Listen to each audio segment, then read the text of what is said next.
come to the site more often. Potentially for you, as the business owner, maybe more transactions or transaction volume, which means more revenue. So speaking of transactions, can you grow your business in other ways? Through mergers and acquisitions or other strategic partnerships. We gave eBay and PayPal as an example a second ago. Strategic partnerships. I'm going to go to medical business.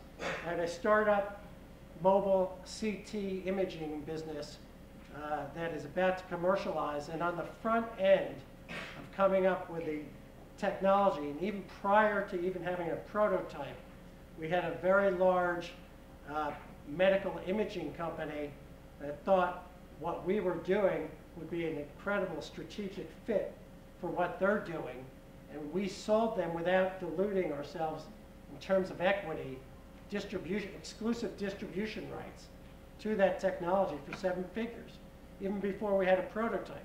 So what we know now is we have a commercialization strategy already, and we had it 3 to 4 years ago, which is highly unusual.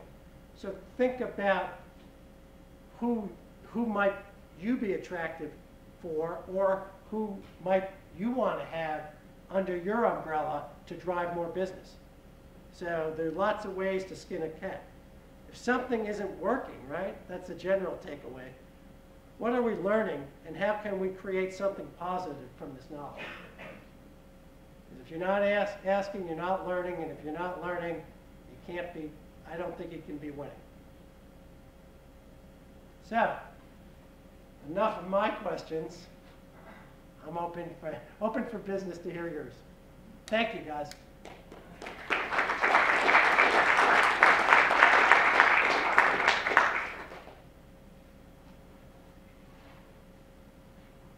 So I'm curious, how do you find the product selection or the deals that you currently have on your site? How do you find it? I mean, are you primarily going out and calling on companies, or are they coming to you? Sorry. I thought the water was going to help me. I went down the wrong pipe.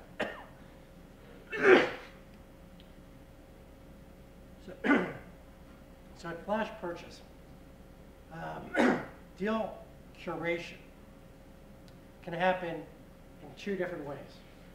You can have a buyer or consumer originated deal, meaning if you wanted to create a deal for whatever, I don't know what your interests are, some golf set.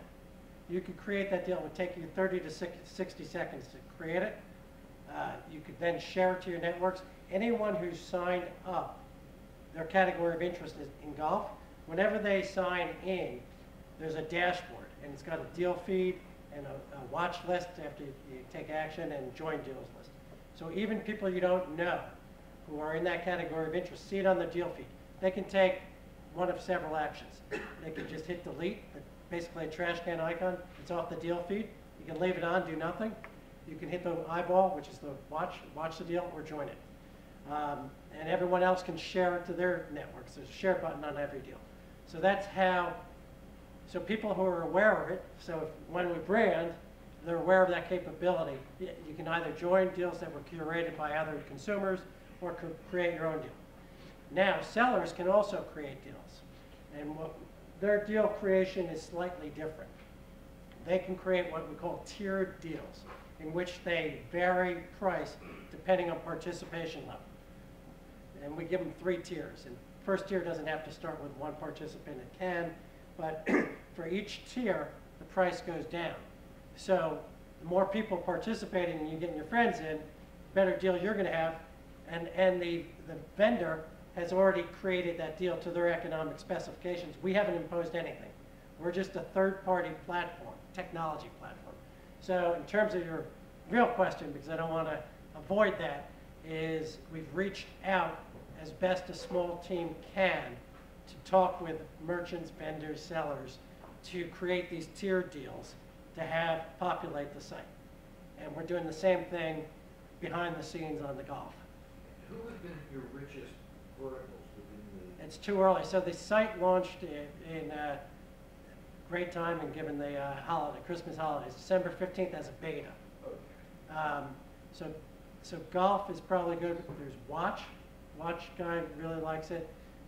the car and athletic tickets. But I would say it's premature because we haven't really gone after it. We have a very small team.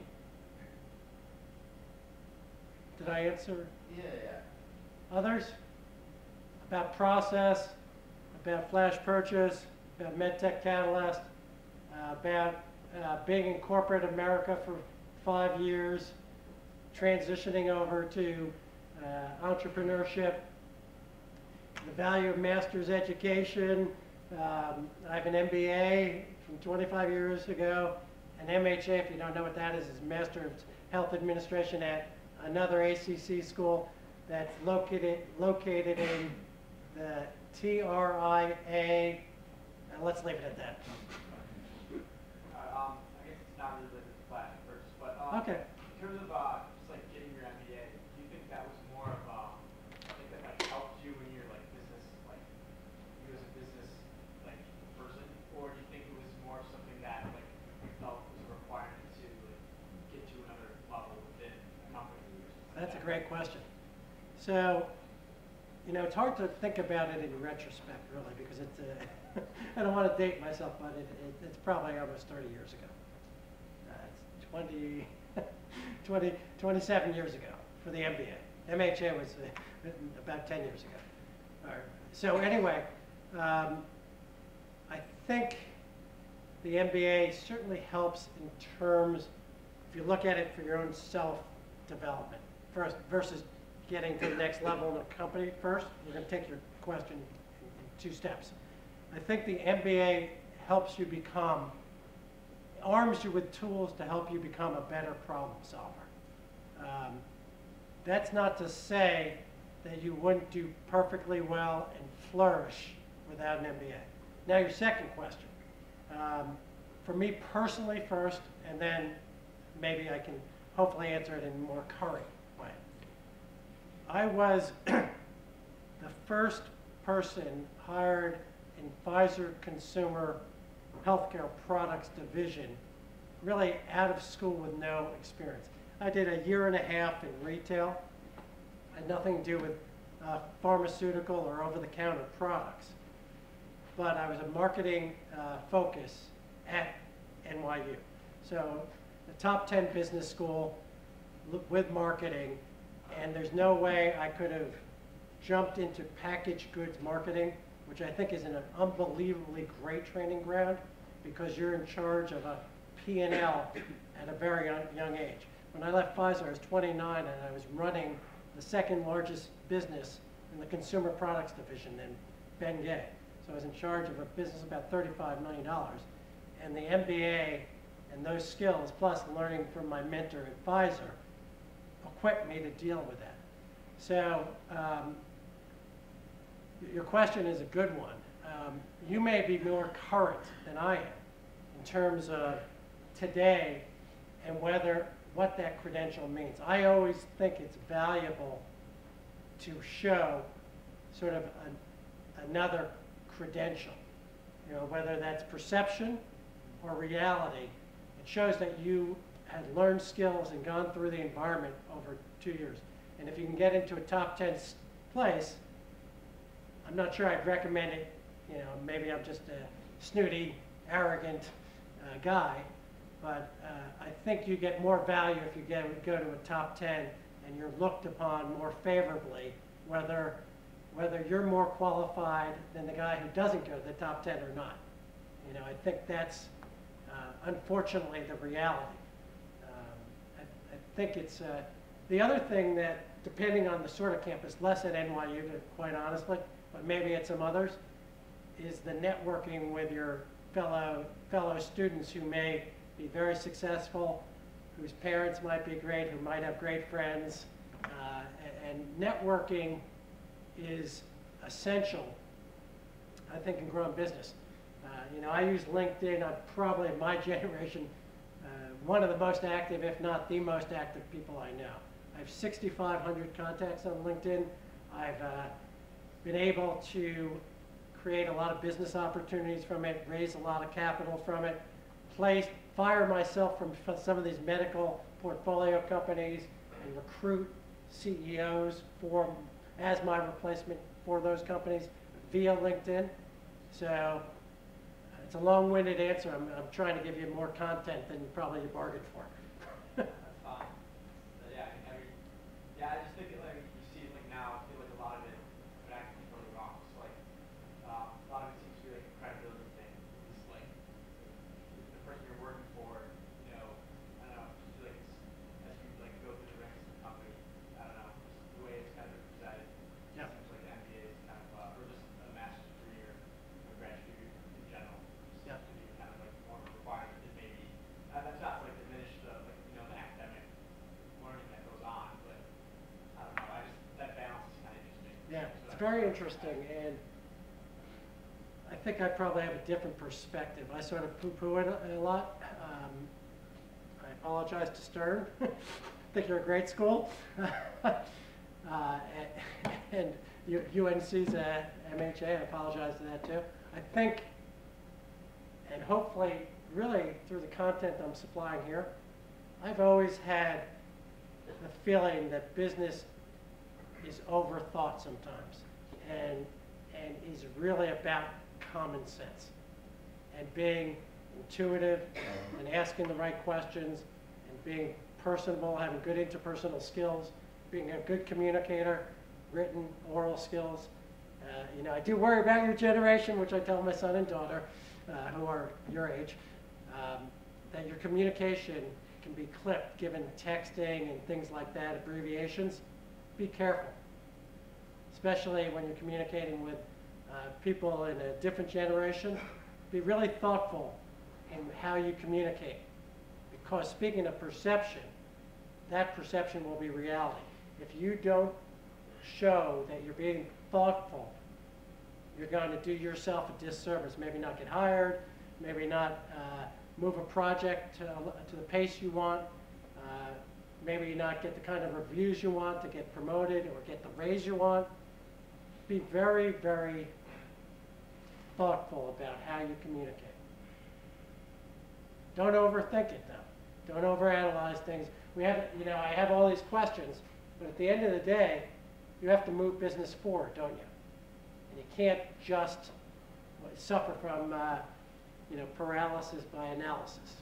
So the key is keep it moving, but keep an eye on things. Monitor everything you're doing. Learn from everyone and everything. We often talk about entrepreneurs having passion and needing to really hold on to their idea passionately and drive that idea forward. So we're looking at some of these pivots, and you've asked a lot of questions. How do you recognize the point at which you need to do the pivot as opposed to tenaciously holding on to your idea? Is it by cycling through all the questions you're just going through, or do you have some other? No, I think that's exactly, that's another dilemma, the entrepreneur's dilemma, and I think I may have captured part of it in saying you can't fall in love with your idea. You can be passionate about it. You can share your vision. You know, your vision you probably should let go of, but maybe some of the strategy and or the tactics to get to your vision, you need to be flexible about, depending on this feedback loop we have talked about today. So I appreciate that question.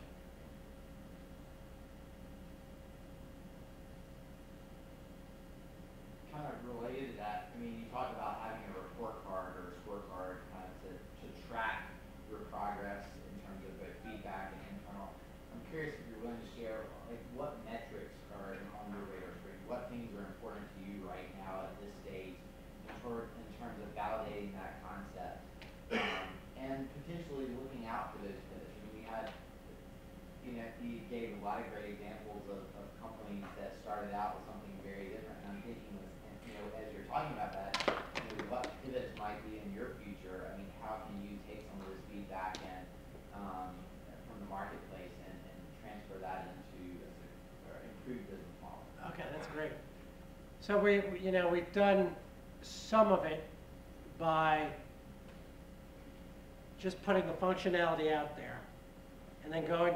I think you asked about, you know, which things are taking hold, and that probably is an exaggeration of what's happening, just to be honest. But the best I'm talking more about the best conversations and people who get it, or, you know, from a merchant point of view. Those are sort of the discussions I'm having, and when you can kind of sense when someone really understands it, wants to take a chance with you, wants to grow with you, and then you think, okay, well, is there a consensus in what area that's in? And can you target that and really leverage that knowledge into a good business? So that's sort of a qualitative thing right now, to be honest. Those are basically conversations, but they're turning into opportunities, and they created this thought process, you know, whether it's Pinterest or Golf Digest, giving them the functionality because they already have the golf audience. They have readers of the magazine, and then they have advertisers who are the vendors, giving them an e-commerce platform in which they already have the liquidity that might work, okay? Things like that are based on discussions I've had. But I think really true metrics on this sort of business have to be deal creation and deal participation. In terms of measuring social media, it's at least people who register for the site and pick their category of interest. For other businesses, whether, you know, if it's a medical business, we usually create product development plans or project development plans, and they're milestone based, and you associate with those milestones. You associate timing, timeline, and money, resources. How much it's going to take, right? And then the actual accomplishment, so that we're held to those metrics.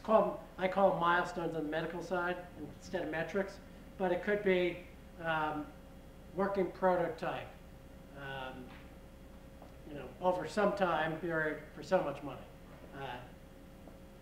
Bench testing, you know, over some time, some money. You know, animal testing if it requires animal testing over some time. Clinical testing over some time. FDA submission or going for a CE mark over some time, some money. So depends on the business, but you have to have something that measures you. I would say I'm violating it so far because it's early, my own rule about the metrics. I have them, but I'm not really hepped up on them because of the lack of marketing investment. So for right this time period, I'm doing it more qualitatively, but I will change that. I will transition to a more quantitative measure.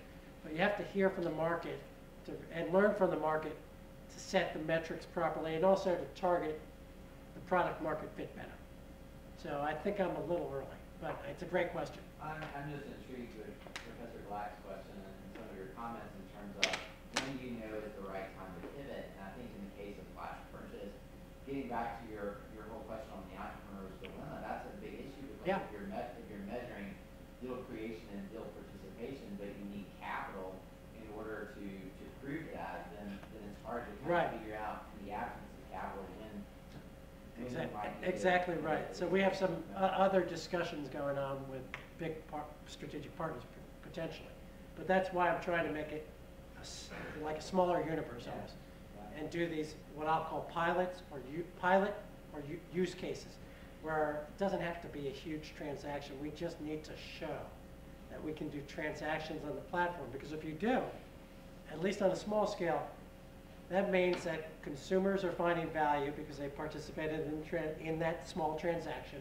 and the vendor does too, because whatever the economic terms worked for them to consummate the transaction, and us because we're just happy to be at the party.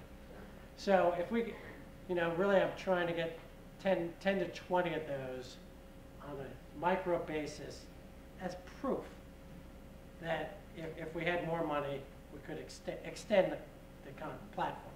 And that doesn't mean, that's probably extended not on a macro basis. That's just to take it to the next level, not the next level. Okay? So business is incremental. Others?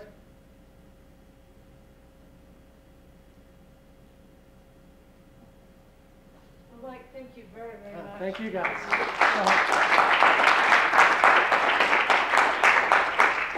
So, last thing, I don't know if you, I think you're going to get a presentation, are they going to get it? Yeah, I have it there. So those are, that's in the back, so you can reach me or follow it or do anything you want. Do nothing, your call.